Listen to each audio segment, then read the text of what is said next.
So sa di inaasahang pagkakataon, nalubak ako sa expressway kahapon at ang result, nagkaroon ng sis yung aking gulong.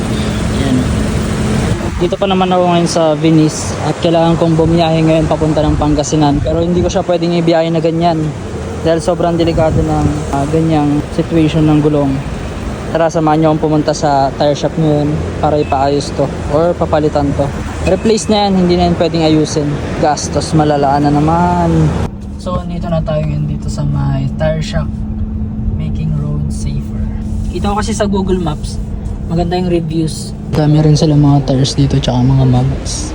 So, sad to say guys, wala silang stock nung size ng gulong ko. Kaya ito, hanap tayo rin na ibang. Nakaka-stress kasi may work pa ako ng 1, ay lang 2 pala.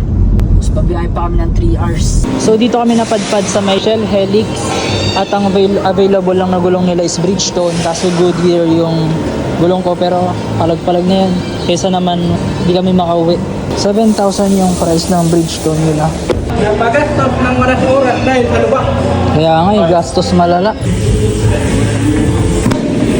Kain muna ng salad stop habang ginagawa si Sky. So yun, nakikabit na yung Bridgestone na gulong. Ang ano dito, 5 years warranty. Tapos kasama na doon sa 7,000 yung wheel balancing, installation. Yun yung kasama sa 7,000. So yun, uwi na kami. Bye bye.